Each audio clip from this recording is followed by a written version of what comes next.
বাংলাদেশের প্রেক্ষাপটে এই কাবাডিকে যদি আপনাকে একটা অবস্থান সম্মানজনক জায়গায় নিতে হয় তাহলে নিজস্ব একাডেমি লাগবে। ওই পথে বাংলাদেশ কাবাডি ফেডারেশন বর্তমানে হাঁটছে।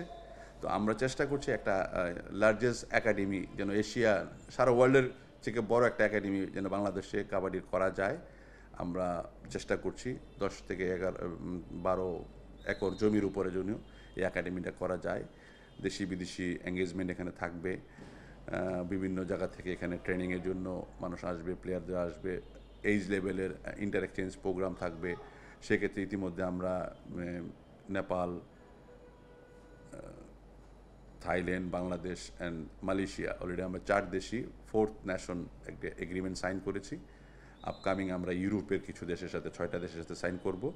তাদেরই ইন্টার এক্সচেঞ্জ প্রোগ্রাম এখানে হবে। সেক্ষেত্রে আমাদের একটা একাডেমি দরকার। আমাদের এখন এইজ লেভেল হচ্ছে 14 থেকে আমাদের শুরু করতে হবে। 14 একটা সেক্টর, 16 একটা সেক্টর, তারপর 18, তারপর 20, এভাবে আপনাকে করতে হবে। তো এই করার জন্য প্রচুর জায়গা দরকার, অনেক পেরিফেরি দরকার, অনেক সাপোর্ট দরকার। সেই জন্য আমরা চেষ্টা করছি একটা একাডেমি করার জন্য। তো ইতিমধ্যে আমাদের রেসপন্স ভালো।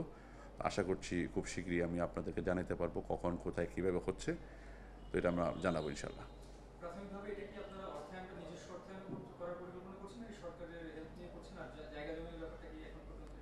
এখন ধরেন আসলে কিছু বিষয়টা থাকে, আমি সব কিছু বলতে পারছি না, বাট আপনি জানতে চেয়েছেন, আমি বললাম যে আমার ইচ্ছাটুকু যে আমি একটা একাডেমি করতে চাই। সেখানে যদি ধরেন করতে গিয়ে আমাকে ফাইন্যান্স বাইরের থেকে আনতে হয় বা স্পন্সর নিতে হয় বা গভর্নমেন্ট থেকে নিতে হয়, যে কোনো প্রক্রিয়াতে আমি এটাকে করার চেষ্টা করবো এবং ইনশাল্লাহ সব জায়গা থেকে আমি রেসপন্স পাবো। আমার ভীষণ প্ল্যান যা আছে, যদি আমি এটা করতে পারি বা আমার এই বর্তমান কমিটি অনেক সাপোর্ট করছে, আমার প্রেসিডেন্ট বলেন, আমার প্রেসিডেন্ট অনেক সাপোর্ট করছে, যেটা আপনি অন্যান্য ফেডারেশন আমি জানি না, বাট আমার প্রেসিডেন্ট, ভাইস প্রেসিডেন্ট, আমার সহকর্মী যারা আছেন সবাই মিলে একটা আমরা চিন্তা করতে যাচ্ছে এটা ইউনিক কিছু করা। কাবাডি আমাদের জাতীয় খেলা, তো এইখানে এই স্পোর্টসকে যদি অবহেলিত হয়, আমরা চেষ্টা করছি। আমি জানি না রেজাল্ট কী হবে, বাট আমার চেষ্টাটুকু থাকবে।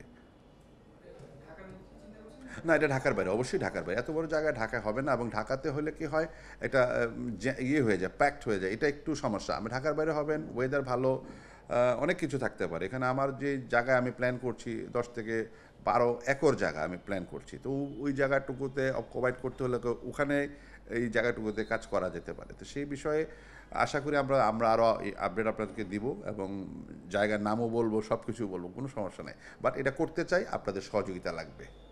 For more updates, subscribe to our YouTube channel and click on the bell icon.